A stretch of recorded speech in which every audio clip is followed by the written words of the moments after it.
Voilà, nous allons ce matin aborder une série de paraboles qu'il aurait fallu évidemment beaucoup plus de temps pour étudier en profondeur, mais ce sont des paraboles qui ont été groupées par Matthieu dans le dernier discours qu'il donne dans son évangile. Nous avons vu que l'évangile de Matthieu est articulé autour de 5 grands discours de Jésus. Matthieu a groupé les paroles de Jésus qui sont dispersées dans les évangiles synoptiques dans une autre disposition.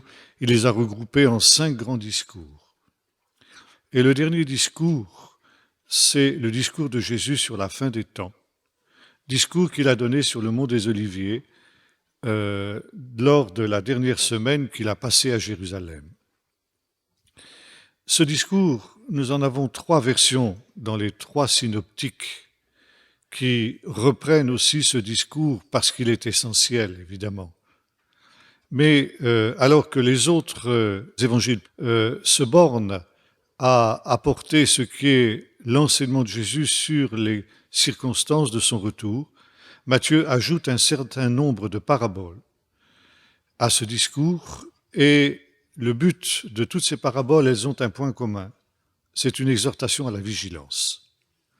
Alors, nous allons lire la plus célèbre de ces paraboles, mais nous lirons une petite parabole qui précède dans le chapitre 24 de l'évangile de Matthieu à partir du verset 45, et ensuite nous lisons le 25 jusqu'au verset 13.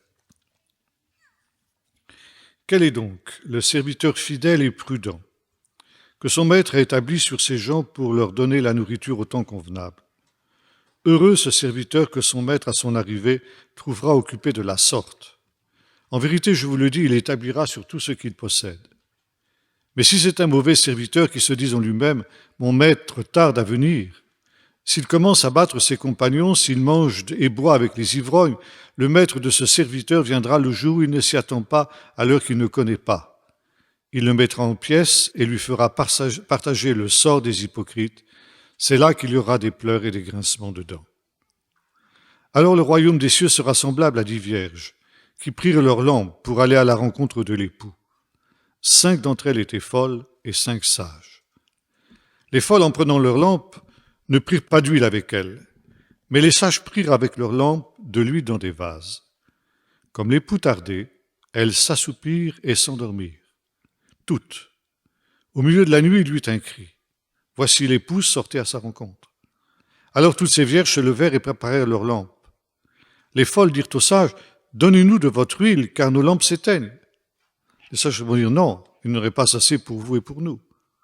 Allez plutôt chez ceux qui en vendent et achetez-en pour vous. Pendant qu'elles allaient en acheter, l'époux arriva.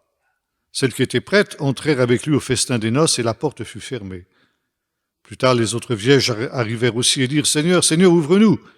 Puis il répondit, en vérité, je vous le dis, je ne vous connais pas. Veillez donc, puisque vous ne savez ni le jour ni l'heure. Je voudrais m'arrêter plus particulièrement sur la parabole des vierges, mais cette parabole, elle est à lire aussi dans le contexte de la parabole précédente, la parabole du mauvais et du bon serviteur.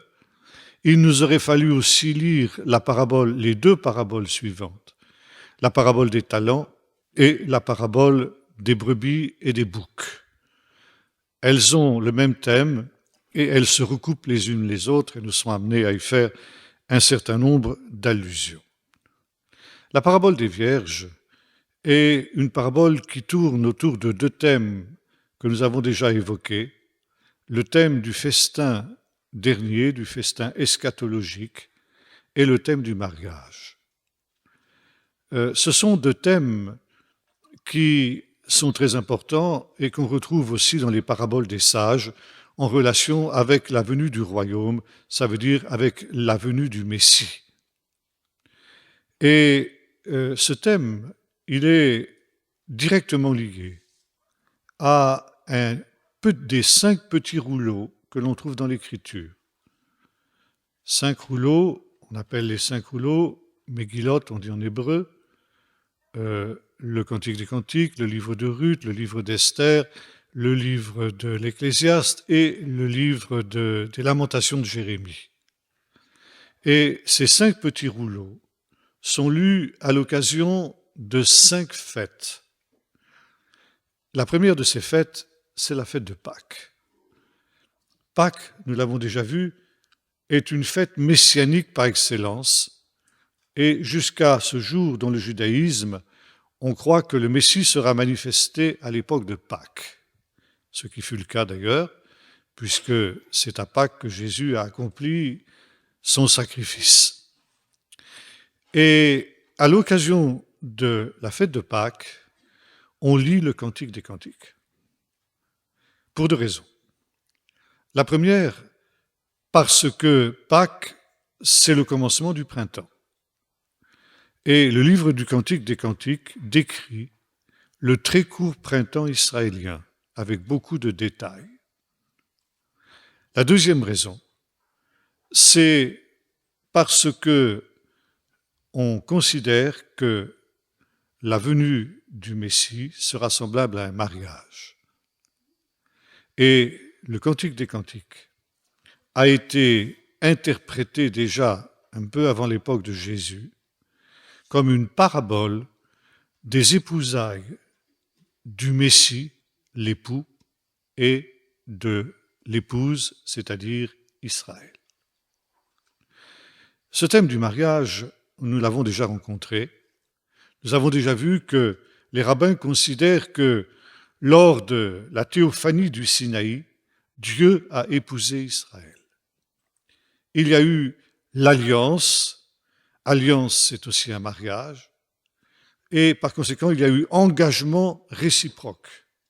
Dieu s'est engagé à n'avoir aucun autre peuple que le peuple d'Israël, et il attendait de la part du peuple d'Israël que ce dernier n'ait aucun autre Dieu que lui. Dieu a fidèlement gardé sa part du contrat. Et de fait, Dieu n'a jamais eu d'autre peuple élu que le peuple d'Israël. Malheureusement, il n'en a pas été ainsi de la part d'Israël. Et Israël, c'est un thème qui revient chez tous les prophètes, a été semblable à une épouse infidèle, une épouse adultère. Et malgré ces nombreuses infidélités, Dieu n'a pas cessé d'aimer son peuple. Dieu a toujours essayé de le ramener et de lui pardonner. Mais la tentation de l'idolâtrie, qui est considérée par les prophètes comme un adultère spirituel, la tentation de l'idolâtrie était tellement forte pour le peuple d'Israël que ce dernier, d'une manière systématique, retombait toujours dans ce même travers. Et dans le livre du prophète Osée, notamment, qui développe ce thème, arrive un moment où Dieu dit, c'est plus possible. Il n'y a rien à attendre d'Israël, j'ai fait tout ce que j'ai pu, et rien. Israël reste toujours dans cette même disposition. Qu'est-ce que je vais faire? Eh bien, je n'ai aucune autre solution que d'infliger à Israël le sort des femmes infidèles, la répudiation. Et Dieu se résout à répudier Israël. Et cette répudiation, elle prend la forme de l'exil. L'exil, c'est Dieu en quelque sorte qui divorce d'Israël. Et Israël se trouve donc dans cette situation d'une femme répudiée. Et puis, quand il a accompli cet acte, Dieu réfléchit, dit, c'est pas possible, j'ai fait ça. D'abord, qu'est-ce que vont dire les autres nations? Ils vont dire, ces peuples, ces 2 peuples qu'il avait épousés, Israël et Juda, Dieu les a rejetés. Ils ne sont plus le peuple de Dieu. Et puis, deuxièmement, surtout, j'aime trop Israël pour me résoudre à me séparer d'elle. Bien qu'elle soit infidèle, je l'aime trop. Alors, qu'est-ce que je vais faire? Eh bien, je vais la ramener au désert. et là je parlerai à son cœur. Ça veut dire, là, Dieu va parler à son cœur, ça veut dire, je vais lui refaire la cour, on dirait aujourd'hui. Je vais regagner son amour. Et je vais la ramener dans cet état qui a été un temps idéal dans l'histoire du peuple d'Israël selon les prophètes, le temps des fiançailles. Ce temps des fiançailles, il est évoqué par le prophète Jérémie dans le chapitre 2. Il nous est dit ceci, « Je me souviens de ton amour pour moi quand tu m'étais fiancé dans le désert et que tu me suivais dans une terre inculte et aride. » Ça veut dire qu'à cette période idéale où Dieu a épousé Israël dans le désert, comme nous l'avons vu, Israël avait un tel amour pour son Dieu qu'il n'hésitait pas à le suivre dans des conditions inhospitalières, dans des conditions difficiles, dans les conditions du désert. Et pour regagner son amour, Dieu dit, eh bien, il va y avoir une deuxième démarche de la même nature, un deuxième exode. Je vais la ramener au désert. Et là, à nouveau, elle chantera comme au temps de sa jeunesse, comme au temps où elle est sortie d'Égypte. Et à la suite de ses fiançailles, Dieu va à nouveau se fiancer avec Israël. Et à la suite de cela, Dieu va l'épouser à nouveau. Il va y avoir un deuxième mariage, une nouvelle alliance. Nouvelle alliance, ça peut se comprendre aussi comme un deuxième mariage. Et à la suite de ce processus de fiançailles, qui va à nouveau avoir lieu dans le désert, cette fois-ci le désert des peuples, c'est-à-dire la diaspora, Dieu va redonner à son peuple ce qu'il a perdu. D'abord, il va l'épouser à nouveau, et ensuite, il nous est dit, je lui donnerai ses vignes et la vallée d'Accor. Accor, ça veut dire le trouble en hébreu. La vallée du trouble se changera en Pétah Tikva, une porte d'espérance. Et c'est alors qu'elle chantera comme au jour de sa jeunesse. Et là, ce sera un mariage qui ne sera plus jamais violé. Ce sera un mariage qui ne sera plus jamais rompu. Israël ne sera plus jamais infidèle. Et ça, ce sera justement la venue du royaume de Dieu. Donc un mariage. Et c'est la raison pour laquelle, dans la tradition juive, on parlait du Messie comme de l'époux.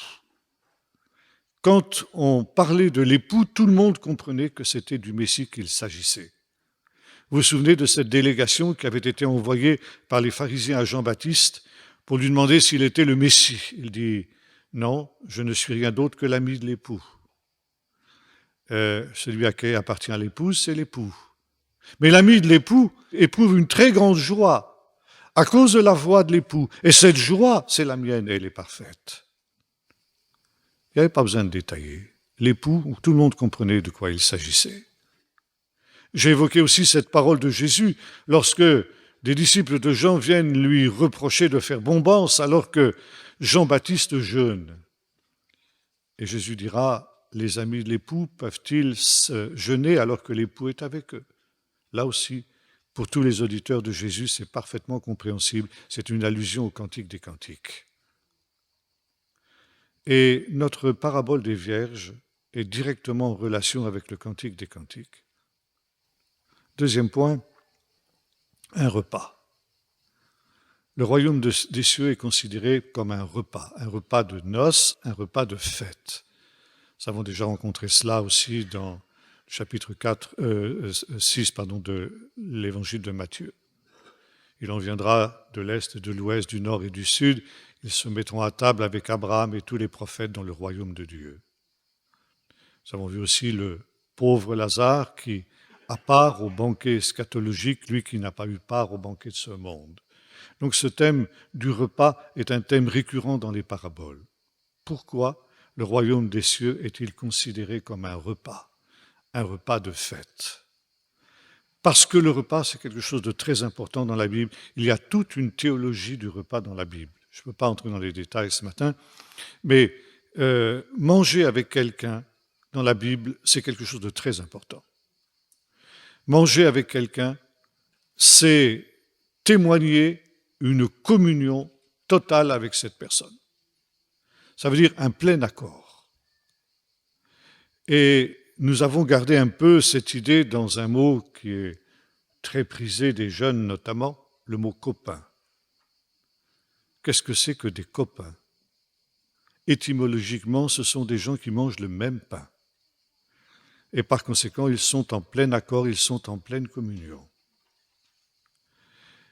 Or, que se passe-t-il précisément si entre deux personnes, entre deux copains qui ont mangé le même pain jusqu'alors, que se passe-t-il s'il y a un désaccord qui intervient entre eux? Eh bien, il faut qu'ils arrêtent de manger ensemble jusqu'au moment où ils se sont réconciliés. Et cette coutume, elle existe encore aujourd'hui chez les Bédouins, en Orient. Et lorsque deux tribus ont eu un différend, et que ce différend a été réglé, les anciens de ces deux tribus se rencontrent et ils mangent ensemble pour sceller la réconciliation. Le repas devient un repas de réconciliation. Alors je pourrais vous prendre un autre exemple aussi dans les paraboles. C'est la parabole du fils prodigue que j'ai évoquée, que j'ai effleurée, disons. Nous avons évoqué le fait que entre le père et le fils, il y a un grave différent, c'est évident. Quand le fils part avec ses biens en claquant la porte, c'est évidemment une insulte envers le père. Et ça, tous les habitants du village en sont conscients. Et puis, au terme de ce processus qui est évoqué par Jésus, le fils prodigue revient vers le père. Et le père lui pardonne.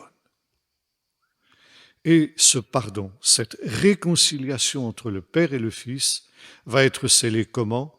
Par un repas. Le père va tuer le veau gras. Avec un veau, on peut nourrir tout un village. Et ça veut dire que tout le village est invité à ce repas de fête. Et c'est un message que le père adresse à tous les habitants du village. Ce message, c'est le suivant. Vous savez parfaitement que j'ai eu un problème avec mon fils. Mais je veux que vous sachiez que ce problème, il est définitivement réglé. On n'en parle plus. Et la preuve, c'est que nous mangeons ensemble. Par conséquent, cette affaire-là, elle est oubliée, nous sommes réconciliés. Mais la parabole ne s'arrête pas là. Pendant que l'on fait la fête, le fils aîné revient des champs. Et il se rend compte de ce qui se passe. Il interroge un serviteur, il dit, mais c'est quoi ça? C'est ton frère qui est rentré. Et pour fêter ce retour, ton père a tué le veau gras. Et le fils aîné se met en colère. Il ne veut pas rentrer, il ne veut pas participer au repas, ça veut dire qu'il ne veut pas pardonner à son frère. Et le père est obligé de sortir pour l'inviter à rentrer. Et Jésus ne nous dit pas si finalement le fils aîné acceptera ou n'acceptera pas ce pardon, mais toujours est-il qu'il y a cette invitation à le faire. J'évoquerai aussi très rapidement le psaume 23, sur lequel j'ai longuement prêché en Alsace ces temps derniers. Il y a cette parole qui est difficilement compréhensible pour nos mentalités occidentales, où maintenant on est à l'ère du fast-food, où chacun prend son repas, comme aux États-Unis. Quand il le veut, on va au réfrigérateur, on prend ce qu'on veut, et puis on mange tout seul sans s'occuper des autres, etc. C'est un peu aujourd'hui la tendance. Ça, dans une mentalité orientale, c'est impensable. Et David dit ceci dans le psaume 23, « Tu dresses devant moi une table en face de mes adversaires. » Qu'est-ce que c'est que cette histoire dressée en face de mes adversaires? Commentaire des sages. David a eu beaucoup d'adversaires dans sa vie. Or, quel est l'homme qui est le plus grand dans ce monde? Celui qui sait faire de ses ennemis ses amis. Or, David s'attendait à ce que Dieu le réconcilie avec ses adversaires. David n'était pas un homme assoiffé de sang. Il ne faisait la guerre qu'en dernier ressort. Et avant d'engager les hostilités, il faisait tout son possible pour se réconcilier avec ses adversaires. et il disait, Seigneur, je ne suis pas toujours capable de faire ce miracle. Mais toi, tu dresses une table en face de mes adversaires. Et là, tu me réconcilies autour de cette table avec mes adversaires parce que nous mangeons ensemble.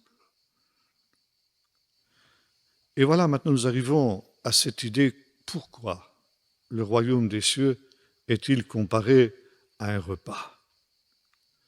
Parce qu'au temps de la fin, eh bien, Dieu dira à toutes ces créatures, aux anges, aux démons, vous voyez, j'ai eu un problème avec l'humanité depuis l'affaire du Jardin d'Éden.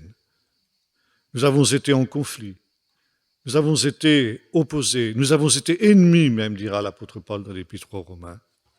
Mais maintenant, à cause du sacrifice de l'agneau de Dieu, du sacrifice de Pâques, c'est terminé cette affaire. On n'en parle plus. Nous sommes réconciliés.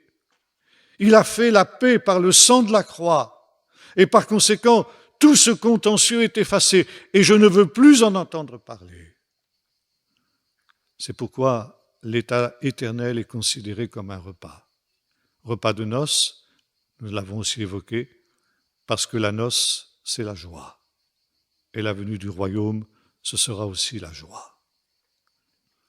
Thème du festin de noces qu'on retrouve dans de nombreuses autres paraboles. Mais ici, notre parabole des Vierges a une particularité. C'est qu'il n'est pas question de l'épouse. Il est question de 10 jeunes filles qui sont invitées à ce repas de noces. Qui sont ces jeunes filles, ces vierges? Là aussi, il nous faut nous rapporter au Cantique des Cantiques.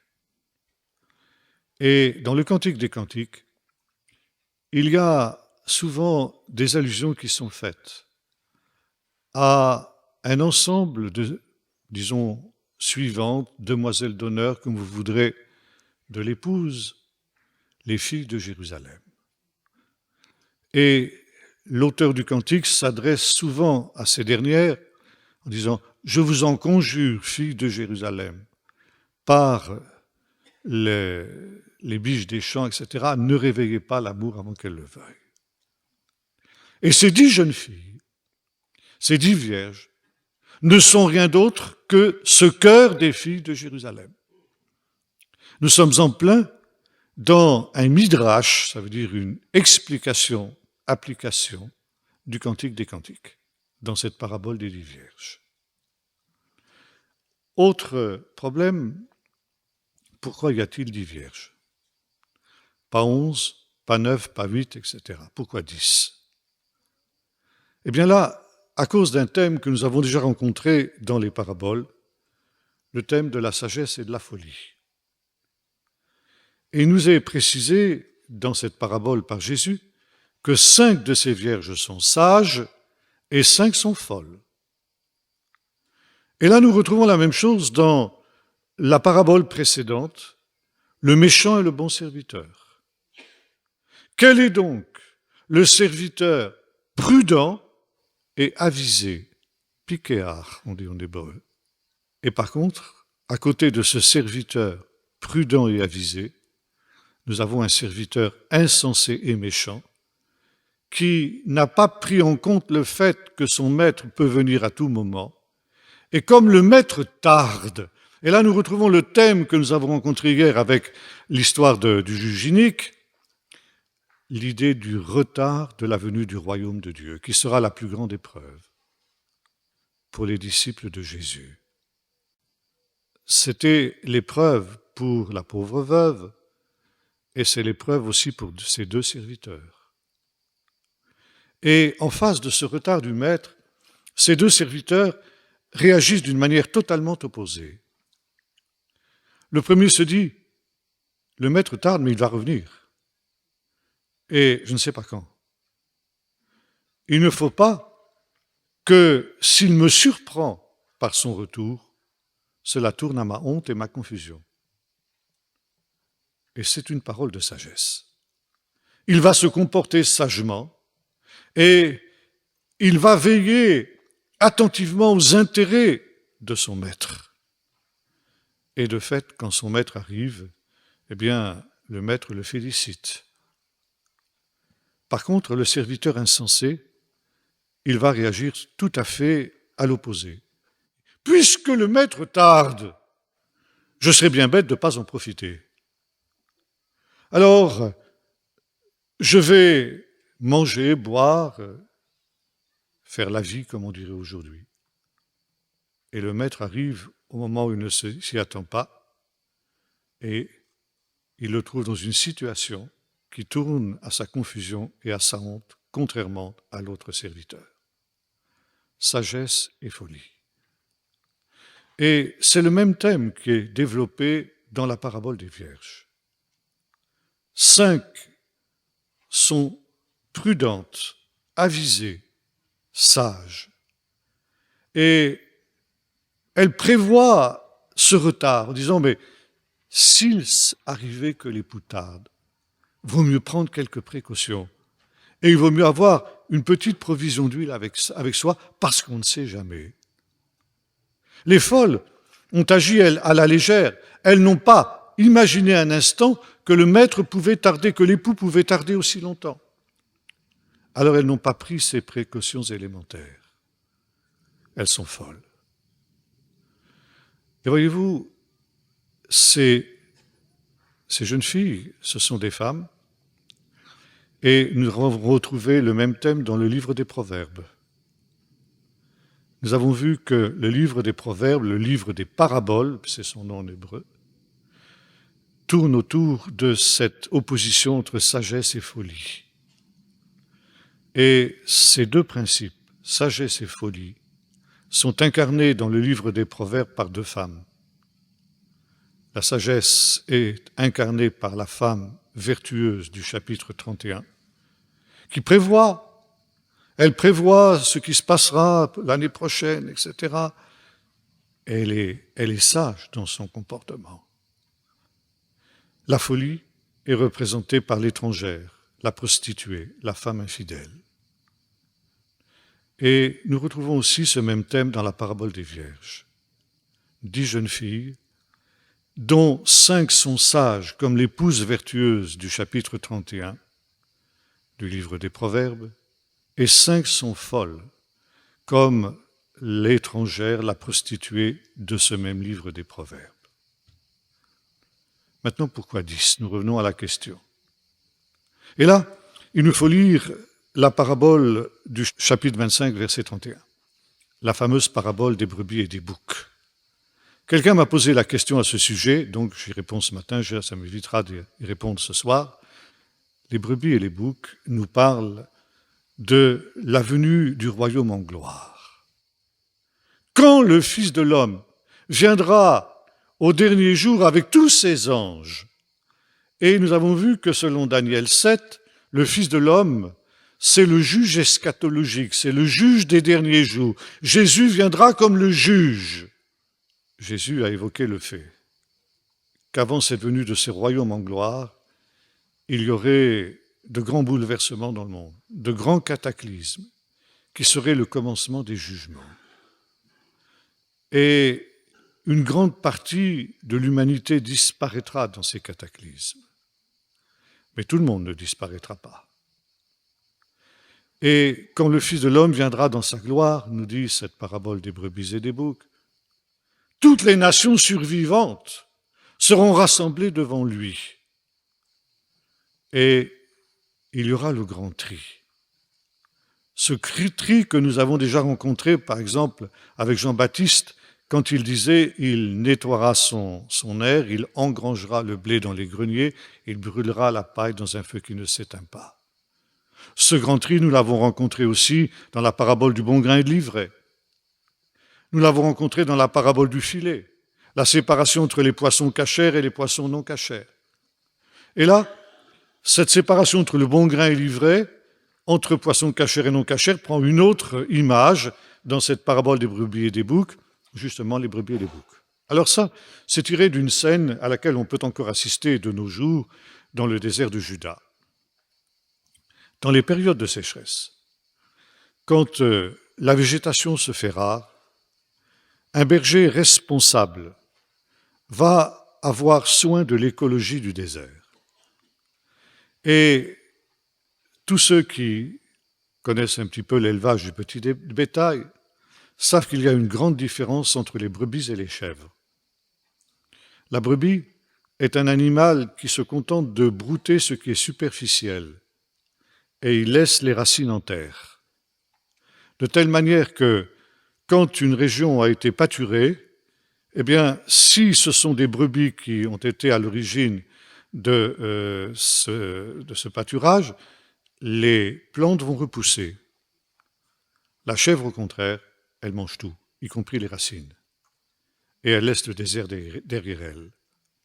Et si, après la destruction du temple en 70, le pays d'Israël est devenu un désert, comme le confirment tous les visiteurs qui sont allés dans le pays d'Israël jusqu'avant notre ère, eh bien c'est parce que le pays vide d'habitants a attiré des bédouins qui sont venus du désert avec des chèvres, et les chèvres ont laissé le désert derrière elles. C'est pourquoi un berger responsable, quand il y a un problème et qui risque justement de faire en sorte que la végétation ne repousse plus, eh bien, il empêche les chèvres de sortir au pâturage. Et on peut voir encore, à cette période qui est la pleine période de l'été, ces bergers qui séparent les brebis d'avec les chèvres qui sont en temps normal mélangés pour que seules les brebis aillent brouter. Et c'est cette scène-là qui nous est représentée dans cette parabole des brebis et des boucs. Et le Seigneur dit, il mettra les brebis à sa droite. La droite, c'est toujours le positif dans la Bible. Et les chèvres, les boucs, il les mettra à sa gauche. Droite, gauche. Main droite, main gauche. Combien y a-t-il de doigts dans notre main droite? 5. Combien dans notre main gauche? 5 et 5, ça fait 10. 10 vierges. 10 sages, les brebis à droite, et 10 folles, les chèvres à gauche. Pourquoi il y a 10 vierges? Parce que les deux paraboles, la parabole des vierges et la parabole des brebis et des boucs, elles ne font en fait qu'une seule et même parabole. Sagesse et folie. Les brebis ont été sages et, au contraire, les chèvres ont été folles. Et c'est pourquoi, au temps de la fin, il y aura le grand tri à ce sujet-là. Et par conséquent, comme nous l'avons vu dans les paraboles précédentes, la parabole du semeur et surtout la parabole du filet, toutes ces vierges, les folles et les sages, sont invitées au festin des noces. Ça veut dire que cette invitation, elle s'adresse à tout être humain, les sages et les fous, les bons et les mauvais. Nous avons vu que c'est la marque de ce temps-ci, qui est un temps de grâce, où le royaume est offert à tout être humain, sans précondition. Chacun peut le recevoir. Mais quand on a répondu à cette invitation, ce qui est le cas de ces 10 vierges, il y a un autre obstacle à surmonter. Nous l'avons déjà rencontré, cet obstacle, c'est l'épreuve de l'attente. Et aussi bien dans la parabole du bon et du mauvais serviteur que dans la parabole des 10 vierges, et il nous faudrait aussi parler de la parabole des talents qui intervient entre les vierges et les brebis et les boucs, eh bien, l'époux tarde, comme le maître de maison tarde dans la parabole précédente. L'époux tardait. Jésus a averti qu'il y aurait un long temps, nous avons parlé hier, ce temps des nations, et qu'il durait longtemps au point que, quand il reviendra, trouvera-t-il encore des gens qui l'attendront, qui auront suffisamment de foi pour attendre son retour, confère la parabole du juge inique que nous avons effleurée. Et à cause de ce retard, à cause de cette épreuve de l'attente, toutes les vierges s'endorment, les folles comme les sages. Aucune différence à ce niveau-là. Et à cause de ce retard et à cause de cet assoupissement, eh bien, les lampes s'éteignent, des unes comme des autres. Dans la parole de Dieu, le sommeil, l'assoupissement, c'est quelque chose de négatif en relation avec le retour de Jésus. Paul, quand il parle du retour de Jésus, exhorte ses lecteurs à ne pas dormir. Ne dormons pas comme les autres, dira-t-il. Et on pourrait on conclut de ces avertissements de Paul que l'assoupissement, c'est une attitude négative, c'est une attitude coupable. Dans la parabole des vierges, ça n'est pas le cas. Elles s'endorment toutes parce que le sommeil les gagne du fait du retard de l'époux. Ça n'est pas un jugement ni sur les unes ni sur les autres. Mais le Seigneur veut souligner ici le fait que quand il viendra, il y aura peu de personnes qui seront véritablement prêtes à l'attendre. Et que ce sera une surprise pour tous, les sages comme les fous. Et cette idée d'une surprise du temps de la fin, c'est quelque chose qu'on retrouve dans de très, très nombreux textes bibliques. Et il y a une toute petite parabole que l'on retrouve. Il viendra comme un voleur dans la nuit. Un voleur, quand il vient vous cambrioler, 8 jours avant, il ne vous envoie pas un petit mot en disant « J'ai l'honneur de vous faire savoir que je visiterai votre maison tel jour à telle heure ». Il ne fait pas ça, n'est-ce pas? J'ai eu la possibilité, il y a quelques années de cela, de correspondre avec un ancien pasteur de l'Église réformée qui avait reçu de la part du Yad Vashem la médaille des Justes des Nations. Les Justes des Nations, on va en parler dans un instant. Il avait sauvé de très nombreux Juifs pendant la guerre. Et il agissait de la manière suivante. Il allait cambrioler la nuit les commandantures allemandes pour voler des vrais papiers, pour faire des faux papiers pour les Juifs. Et il me disait, pour cela, j'ai dû apprendre toutes les techniques des cambrioleurs. Et comme tout cambrioleur qui se respecte, je sais qu'il y a une certaine heure de la nuit à laquelle il faut venir, et on est sûr de trouver tout le monde assoupi. J'ai toujours respecté cette règle, j'ai jamais eu de problème, j'ai toujours trouvé les sentinelles allemandes tout endormies. Cette heure, me disait-il, je ne vous la dirai pas, parce que ça pourrait donner des idées à certains. Il viendra comme un voleur dans la nuit. Vous retrouvez ça dans la bouche de Jésus. Vous retrouvez ça sous la plume de Paul et sous la plume de Pierre. Et comme le notait le professeur Flousser quand j'étais à Jérusalem, ça veut dire que c'était un des éléments essentiels du catéchisme élémentaire que l'on donnait aux nouveaux convertis à l'époque de l'Église ancienne.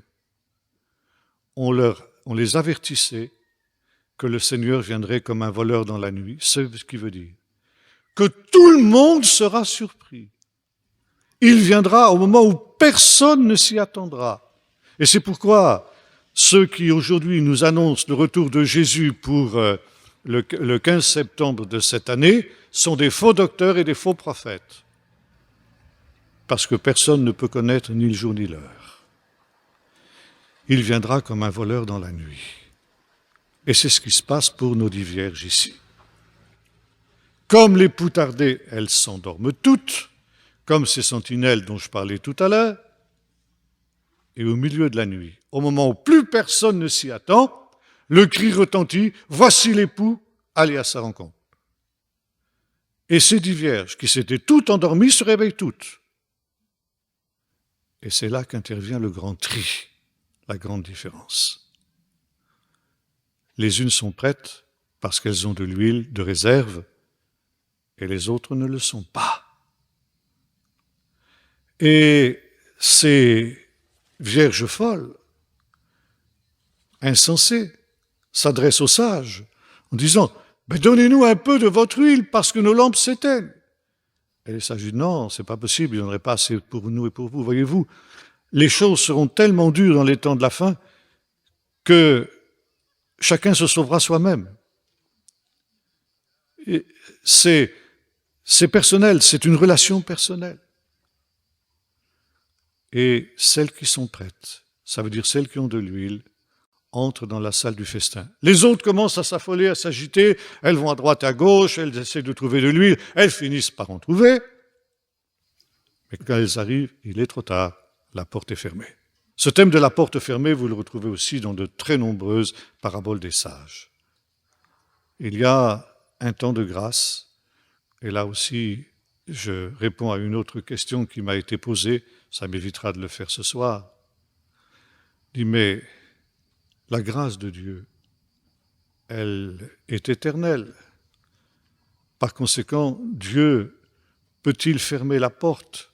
Dieu peut-il condamner à la perdition éternelle des êtres qu'il a aimés? Oui, absolument, il peut le faire. Parce que ces êtres humains qu'il a créés et qu'il a aimés, il les a créés à son image. Et par conséquent, il les a créés libres. Autrement, ce seraient des marionnettes. Ce seraient des super ordinateurs programmés. Et le Seigneur n'a que faire de gens qui sont contraints de lui obéir, de gens qui sont contraints de l'aimer. L'amour, c'est pas quelque chose qui se commande. C'est quelque chose de volontaire, c'est quelque chose de spontané.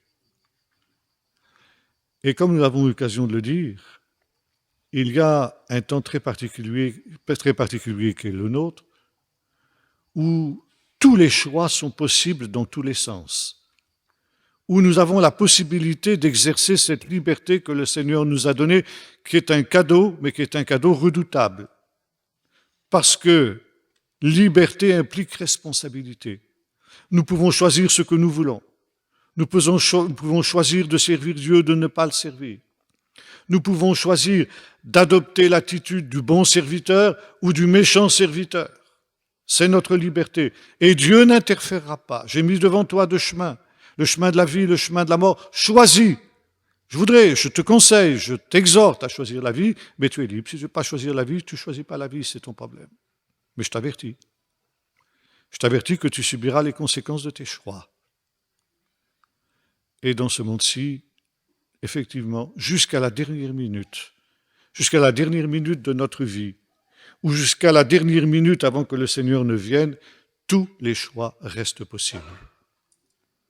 Et c'est l'histoire du brigand sur la croix. Il a été sauvé au dernier moment, parce qu'il avait encore un souffle de vie dans ses narines. Mais il vient un moment où le maître de maison se lève et il ferme la porte. La porte fermée, c'est un thème qu'on retrouve dans les paraboles des sages. On retrouve ça à Qumran aussi. La porte est fermée, ça veut dire le temps de la grâce est passé. Et ce temps de la grâce, il peut se fermer de deux manières. Par la mort physique de chacun d'entre nous, quand nous quittons cette vie, ce que nous sommes, nous le sommes pour l'éternité. Ce que nous sommes à ce moment-là, nous le sommes pour l'éternité. Les choses deviennent irréversibles alors qu'elles le sont quand on est encore dans ce temps. Et puis aussi quand le Seigneur viendra. Le temps de la repentance, le temps de la grâce, le temps du pardon de Dieu sera terminé. Et le jugement de Dieu ne fera qu'entériner le choix que chacun aura fait pendant cette vie. Ce n'est pas Dieu qui condamne comme un gendarme, mais il dit, tu as choisi cela? Tu as choisi le chemin de la mort? Dommage pour toi. J'aurais tant voulu que ce soit autrement. J'ai fait tout mon possible pour qu'il en soit autrement. Tu as choisi cette voie-là, tu en assumes les conséquences. Et c'est la raison pour laquelle le temps que nous vivons est un temps tellement important, tellement décisif, parce que l'éternité, notre éternité, dépend de ce que va être notre vie. La porte est fermée. Et ces vierges, elles arrivent trop tard. Et elles ont beau crier, taper à la porte, rien n'y fait. Jésus nous dit que même certains viendront au temps de la fin en disant « Seigneur, nous avons mangé avec toi, nous avons vécu avec toi, nous avons même fait des miracles avec toi. » Et le Seigneur leur dira, retirez-vous de moi, vous qui commettez l'iniquité, je ne vous ai jamais connu. Parole terrible. Oui, il y a un jugement. Il y a un jugement redoutable. Il y a un jugement éternel. Et c'est pourquoi il faut tout faire pour échapper à ce jugement. C'est pourquoi il vaut la peine de renoncer à tout, comme nous disions hier, être les derniers dans ce monde. C'est pourquoi il vaut la peine, si notre main est une occasion de chute, de couper cette main, si notre œil est une occasion de chute, d'arracher cet œil. Il vaut mieux vivre dans cette vie diminuée que de passer sa vie dans la perdition éternelle. Retirez-vous, dit-il au bouc, et là je reviens à cette parabole des brebis et des boucs. Vous, les brebis, prenez possession du royaume de Dieu qui a été préparé dès l'éternité. Quant à vous, les boucs, allez dans le feu éternel qui a été préparé pour Satan et pour ses anges. Maintenant, il y a un autre point qui demande à être élucidé et qui est essentiel, bien sûr. Qu'est-ce que c'est que l'huile ? Nous avons vu que la différence entre les sages et les folles, c'est que les unes avaient des réserves d'huile et les autres n'en avaient pas. Qu'est-ce donc que l'huile ? C'est important de le savoir. Or, dans la parabole des vierges, Jésus ne nous le dit pas. Alors on peut se livrer à toutes sortes de spéculations et les commentateurs de cette parabole ne s'en sont pas privés. L'interprétation la plus généralement admise, c'est que l'huile, c'est l'image du Saint-Esprit. Ces vierges étaient donc remplies du Saint-Esprit, les sages, tandis que les folles ne l'étaient pas.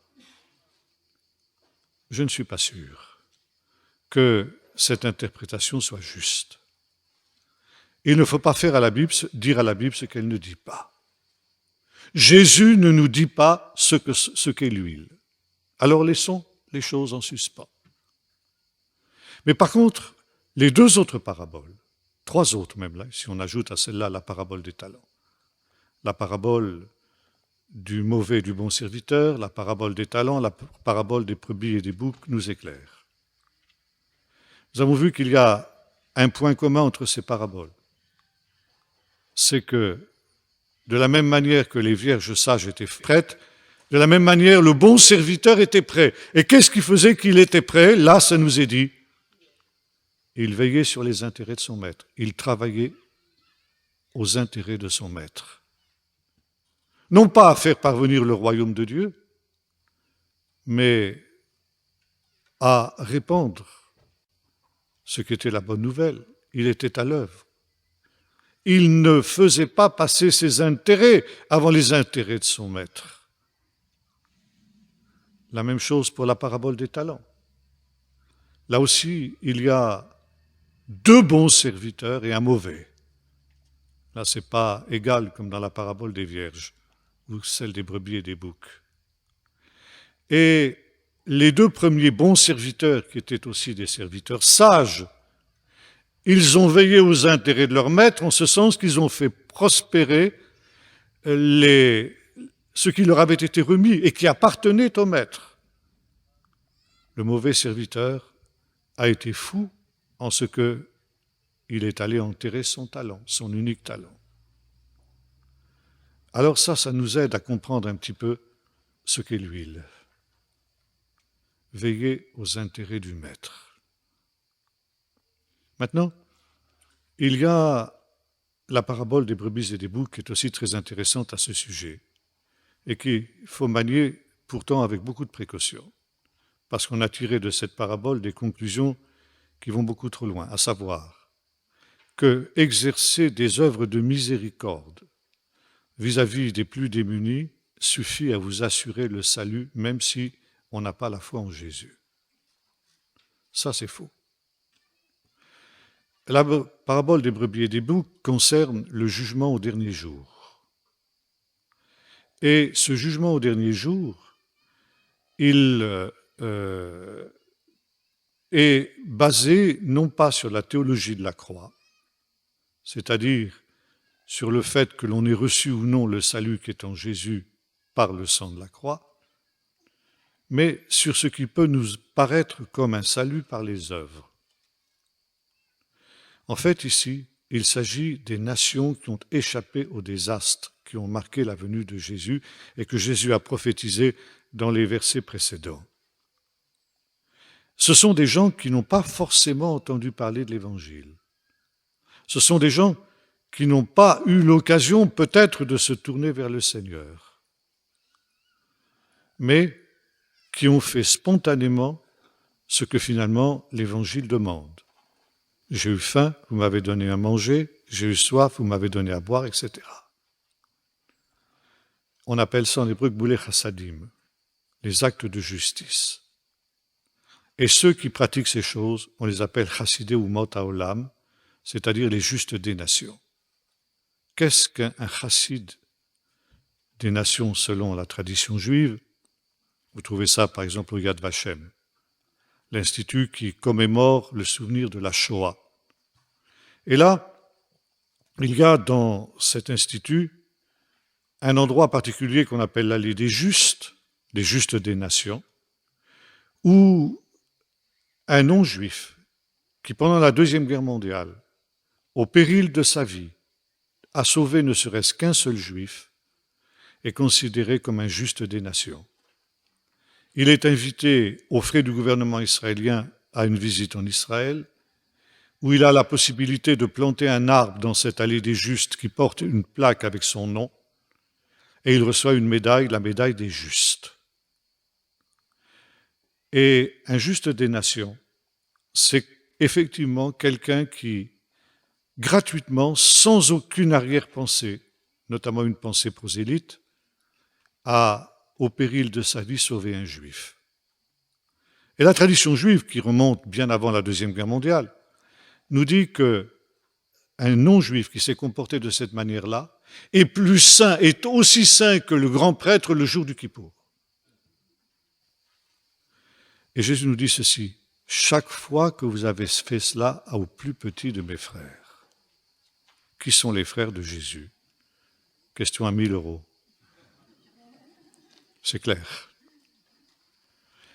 Eh bien, c'est à moi que vous l'avez fait. Voyez-vous, cette identification de Jésus avec son peuple dont nous parlions hier, on ne peut pas couper Jésus de son peuple. Et le temps de la fin sera un temps où le peuple d'Israël sera persécuté.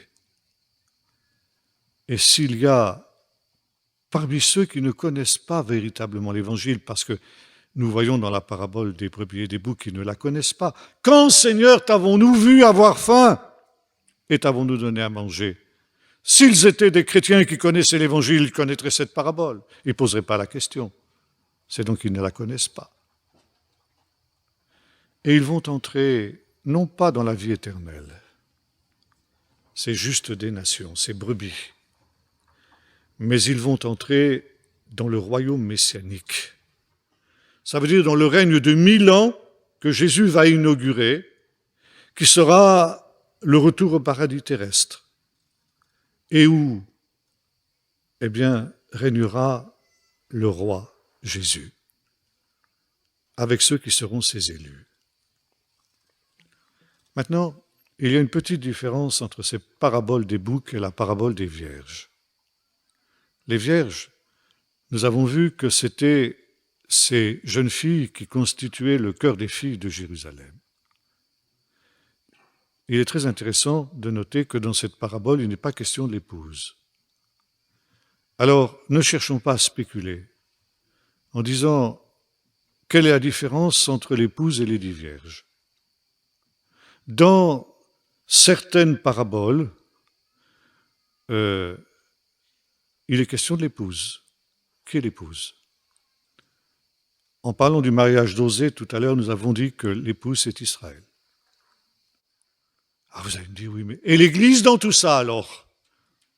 Pourtant, Paul nous dit d'une manière explicite, notamment dans l'Épître aux Éphésiens, que l'Église est l'épouse du Seigneur. Jésus serait-il bigame? Non. Mais l'épouse de Jésus, c'est à la fois Israël et l'Église. Parce qu'au temps de la fin, les deux n'en font plus qu'un. Et par conséquent, il est question de l'épouse, à la fois Israël et l'Église. Maintenant, Israël et l'Église, qui sont incarnés par l'épouse dans un certain nombre de paraboles, sont ici incarnés par les 10 vierges. Alors, il ne faut pas, voyez-vous, chercher dans une parabole, à essayer de faire coïncider chaque détail de la parabole avec une réalité présente. Et essayer de dire, dans telle parabole, eh bien, il est question de l'épouse, l'Église, donc ici, c'est quoi les 10 vierges? Non, c'est l'Église, c'est Israël et l'Église. Ça veut dire que ce qui va marquer les hommes du temps de la fin,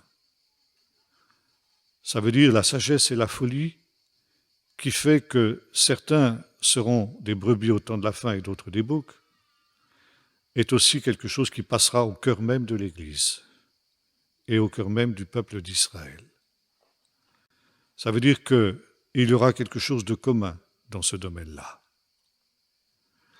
Et ces 10 vierges, elles incarnent par conséquent ce que sera le peuple de Dieu au temps de la fin, partagé entre les sages et les fous, partagé entre l'épouse et la prostituée, et vous retrouvez ça dans le livre de l'Apocalypse. Il y a le grand tri qui se fait aussi dans l'Église. Et vous trouvez ça dans les lettres aussi aux églises de l'Apocalypse. Il y a les vainqueurs, l'épouse, et il y a les apostats. Et la différence entre les unes et les autres, c'est que ici, il n'est pas question d'acte de justice, mais il est question de travailler à l'œuvre de Dieu en faisant passer l'œuvre de Dieu avant ses propres intérêts. Cherchez premièrement le royaume des cieux et sa justice, et tout le reste vous sera donné par-dessus. Heureux le serviteur que son maître trouvera à l'œuvre quand il viendra. Et ça, c'est la chose importante. L'épreuve de l'attente, elle est là, et Jésus nous rappelle qu'il viendra comme un voleur dans la nuit, il viendra d'une manière surprenante, et qu'il s'agira d'être trouvé à l'œuvre, de faire en sorte que les intérêts du royaume de Dieu passent avant nos propres intérêts. Ça, c'est la condition pour entrer dans la salle des noces, dans ce festin des noces de l'agneau auquel ces jeunes filles étaient invitées. Et ces paraboles insistent sur 2 choses. La vigilance indispensable. Vous savez, les contemporains de Jésus et même les apôtres étaient comme nous. Ils voulaient avoir des précisions sur les choses dernières. Ils auraient aimé connaître des dates. Et ils auraient, à défaut de dates, aimé avoir un certain nombre de précisions. Et nous avons le même travers. Nous faisons des chartes, des schémas sur les choses dernières. Nous avons des systèmes eschatologiques élaborés, systèmes dispensationalistes ou autres, etc. Mais comme le disait le professeur Flusser, Jésus a toujours été opposé à une eschatologie trop précise. Et quand on lui a posé des questions trop précises sur ces choses, Jésus a refusé de répondre. Et il a toujours ramené à ce qui était pour lui l'essentiel. Veillez et priez en tout temps, puisque vous ne connaissez ni le jour ni l'heure. Et voilà justement ici la chose essentielle. Un voleur dans la nuit, donc soyez prêts en tout temps. Et être prêt, quelqu'un posait la question aussi, c'est quoi être pauvre dans ce monde? C'est pas vivre comme un clochard. Jésus n'a jamais vécu comme un clochard. Et Paul nous donne la définition de ce qu'est cette attitude juste des pauvres en esprit. Si nous avons de quoi manger, boire, nous vêtir, et avoir un peu plus pour pouvoir donner à ceux qui sont dans le besoin, ça nous suffit. Ça, c'est justement ce que le Seigneur attend. Et jusqu'à quel point notre engagement peut-il aller dans le monde? Eh bien, peut-être que justement à ce moment-là, Matthieu 25 peut quand même nous éclairer. car même si nous ne sommes pas directement concernés par ces choses, eh bien, c'est aussi quelque chose qui nous atteint.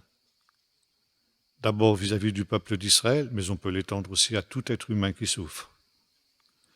Et notre engagement dans la société nous amène non pas à instaurer le royaume de Dieu par nos bonnes œuvres, mais disons à conserver le monde jusqu'à ce que le Seigneur vienne. Conserver le monde pour que, jusqu'à son retour, la prédication de l'Évangile y soit possible, et pour que jusqu'à la dernière minute, jusqu'à ce que la porte soit fermée, comme pour le brigand sur la croix, il y ait des pécheurs qui puissent être sauvés. Car aussi longtemps que le Seigneur tarde, ça veut dire qu'il y a encore des possibilités de se repentir. Si ce n'était pas, alors le Seigneur reviendrait. Il reviendra quand ce sera totalement impossible.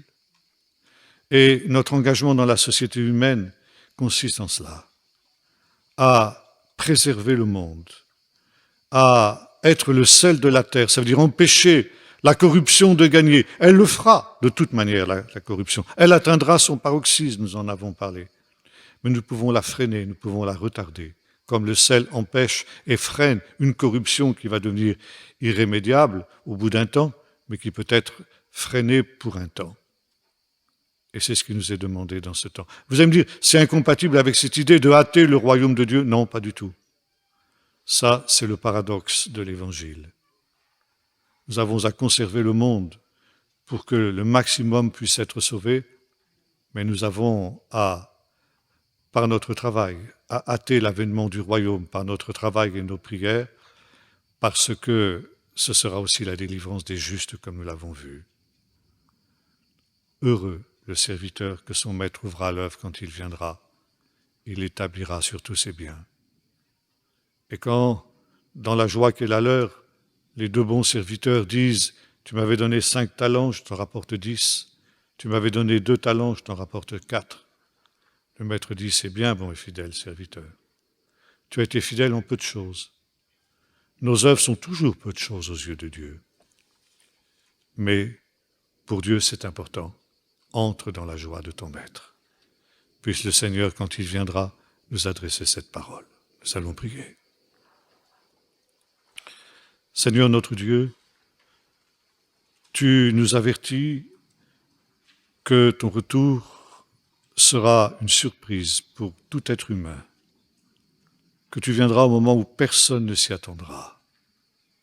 Et parce qu'il en est ainsi, Seigneur, tu nous invites à être prêts en tout temps. Merci Seigneur pour ces avertissements que tu nous donnes dans ta parole au travers de ces paraboles. Et nous te prions Seigneur de répandre en nous un esprit de sagesse pour que, comprenant ces choses, nous puissions adopter la conduite juste, cette conduite des sages, et faire passer les intérêts de ton royaume avant nos propres intérêts. À chercher premièrement ton royaume et ta justice, sachant Seigneur que tu pourvoiras par-dessus de tout le reste. Seigneur, aide-nous à faire avec joie et avec vigilance ton œuvre, dans ce temps décisif qui nous est donné, avant que la porte ne soit fermée, et qu'ainsi, Seigneur, nous puissions aussi entrer dans ce festin des noces de l'agneau, dans la joie du Maître, au nom de Jésus. Amen.